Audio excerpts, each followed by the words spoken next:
लोकसभा चुनाव आने के साथ ही माहौल बनना शुरू हो गया है। पॉलिटिकल पार्टीज़ अपनी अपनी रणनीति तय कर रही हैं। 5 राज्यों में जो विधानसभा चुनाव हुए हैं उसने कहीं ना कहीं बीजेपी को अपनी रणनीति को बदलने पे विचार करने की एक तरह से उसको ज़रूरत समझ में आ रही है। और यही वजह है कि अब जो मुद्दे सामने आ रहे हैं वो मुद्दे ऐसे हैं जो लोगों के सेंटिमेंट से जुड़े हुए हैं। बंगाल में, पश्चिम बंगाल में अमित शाह, गृह मंत्री अमित शाह थे और उन्होंने अपने भाषण में कहा कि जो है नागरिकता संशोधन, अमित शाह पश्चिम बंगाल में थे और उन्होंने सीए को लेकर पुरजोर उसकी वकालत की और साफ कहा कि अगर नरेंद्र मोदी को आप लोग 2024 के लोकसभा चुनाव में वोट देते हैं तो हम इस कानून को ला कर रहेंगे। तो रवि, इस चीज़ को लेकर आपको क्या लग रहा है कि ये जो 5 राज्यों में विधानसभा चुनाव के जो रिजल्ट आए हैं इस कारण से बीजेपी रणनीति बदल रही है, या बीजेपी का ये एक तरह से उसकी स्ट्रेटजी है कि हम इन चीज़ों पर विपक्ष को समेटते रहेंगे, लाते रहेंगे? बिल्कुल आप सही करें सर, ये एक स्ट्रेटेजी है। क्योंकि इससे पहले अगर आप देखिए तो सदन में अमित शाह ने ये कहा था कि 2024 में एनआरसी लागू हो करके रहेगा, चाहे कोई कुछ भी कर ले।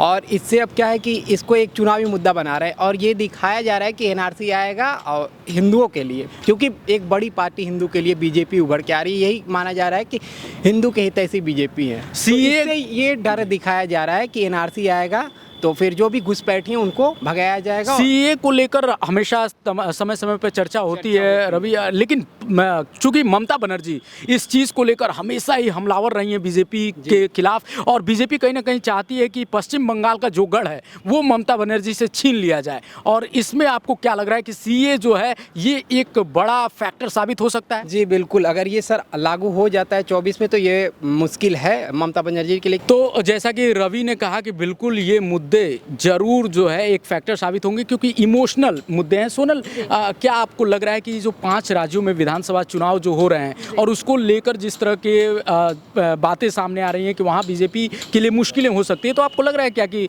इस कारण से इस तरह के मुद्दे उछाल रही है बीजेपी? बिल्कुल, क्योंकि देखा जाए तो ये एक जनता से जुड़ा हुआ मामला है जिससे जनता बहुत ज़्यादा इनकी तरफ देखा जाए तो वोट देने के लिए बहुत आगे बढ़ेगी और कहीं ना कहीं ममता बनर्जी को इससे देखा जाए तो वोटों की कमी हो सकती है। और ये चूंकि राष्ट्रीय मुद्दे होते हैं जिसमें देशभक्ति का भी पुट होता है, बीजेपी इस तरह के मुद्दों को भुनाना जानती है, चाहे वो राम जन्मभूमि का मामला हो, राम मंदिर का मामला हो, इस बार वो भी आएगा, राम मंदिर भी आने वाला है। तो आपको लग रहा है कि बीजेपी अब इन मुद्दों पे ज़्यादा खेलेगी? बिल्कुल खेल ही रही है देखा जाए तो।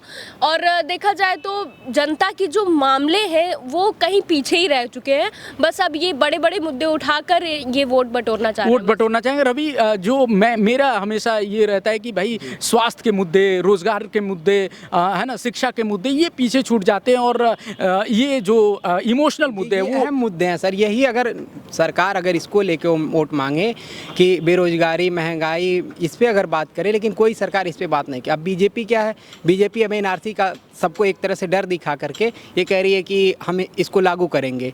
तो ये सीए की बात जो अमित शाह की बात हो रही है, अगर 5 राज्य में ऐसी दिखा रहे हैं तो ये नहीं होना चाहिए। सरकार को ये करना चाहिए कि बेरोजगारी पर बात करें, महंगाई पे बात करें चुनाव के आते समय, ये होना चाहिए। नहीं, वहाँ पे तो खैर पश्चिम बंगाल में ममता बनर्जी की सरकार है और कहीं ना कहीं बीजेपी की कोशिश ये है कि वहाँ पे हम सरकार में आएँ और ममता के गढ़ को ढा दें।